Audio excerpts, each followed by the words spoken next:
A negative reaction continues following the fourth quarter economic growth numbers. That 1.3% slump has been recorded in South Africa's economic growth. The gross domestic product numbers from Stats SA showing that 7 industries have recorded a decline. That's as load shedding affects the broader economy. Economist at FNB Thanda Sithole speaks to us now for more reaction. Thank you so much for your time, Thanda.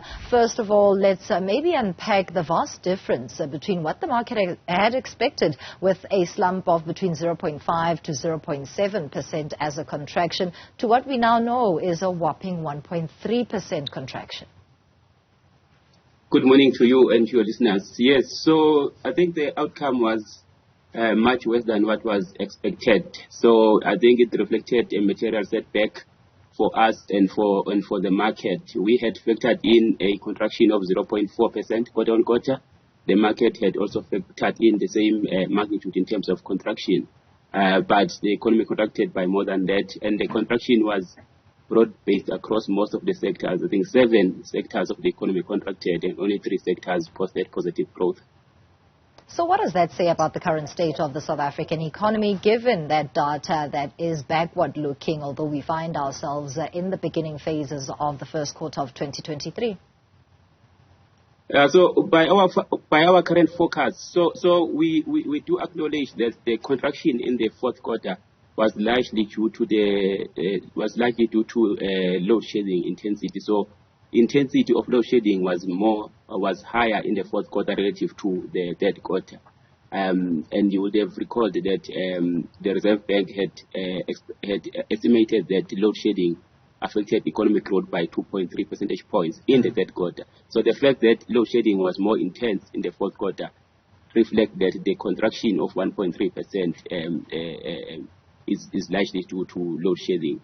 But by our forecast, what we are seeing is that load shedding intensity has effectively put this economy into a 2-quarter technical recession, which is spread between the fourth quarter of last year and the first quarter of this year.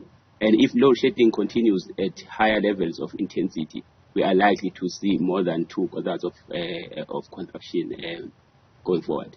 Well, Thanda, it's not going to be surprising that load shedding is already at heightened levels and unlikely to abate anytime soon. And the near-term outlook, as you are indicating, could be technical recession in South Africa, as the first quarter economic growth is also not expected to be any more fundamental in terms of an increase or an easing of the slowdown in economic activity.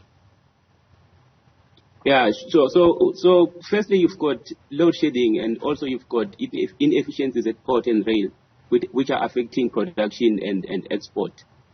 At the same time, you've got the global economy slowing. So economic growth this year is likely going to be very weak. Our forecast is around 0.4%. Growth, so you can see a significant slowdown from the 2.0% that was recorded last year. The consumer is facing a lot of headwinds. Consumption expenditure grew by 2.6% last year. We had expected growth of 2.9%, and we think that growth in consumption expenditure, which accounts for about 60% of GDP measured from the expenditure side, is going to moderate this year as inflation remains high, wage growth remains limited, and interest rates continue to rise. The South African Reserve Bank's Monetary Policy Committee is going to meet later this month. What is their expected reaction to these developments, particularly as you highlight continued high inflation, weaker economic growth, and maybe the next step that needs to be taken as a measure? Yeah, so the Reserve Bank will keep on fighting inflation. Inflation is still significantly above the 4.5 anchor point. We expect inflation to average 5.8% this year, so you can see significantly above. And even next year, inflation is going to be above 5% by our forecast. So we think that at the upcoming Monetary Policy Committee, the Reserve Bank is going to continue hiking interest rate by 25 basis points. We think that we are close to a peak of the hiking cycle, but that there is a possibility that the Reserve Bank could hike by an additional 25 basis points over and above what we expect for the upcoming meeting next week, in 2 weeks' time. Now, is there anything that can be done in South Africa to maybe change the picture slightly where economic growth is concerned? We heard from the 2023 budget recently. At the same time, we have an electricity minister hoping that load shedding will be a thing of the past in the foreseeable future. But at the same time, there are those issues with South Africa's rail and port systems, which is a Transnet issue. It makes doing business quite difficult in the current climate. Certainly. So I think we characterize the ongoing hard power shortages as the most significant threat to economic stability in this country. And we think that measures to sort out the issues of electricity shortages are very important. What we have seen from government is that the decisions that government is making and the announcement that they are making are sound, actually. They are robust. They have recently announced the state of the nation, the national state of disaster at the national state of nation address, and they have also recently appointed an electricity minister who will be in the presidency.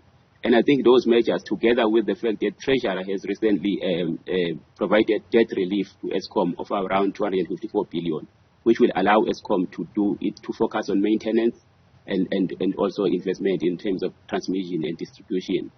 So all those things to us mean that we are going in the right direction, but our forecast as they stand now reflect a wait-and-see approach. So we would like to see more evidence of these interventions being implemented before we can turn overly optimistic about the economic outlook for this country. Wait and see is all that we can do as South African consumers. Thanda Sithole is an economist at FNB, giving us more reaction to that 1.3% contraction in the South African economy as of the data received from Stats SA yesterday.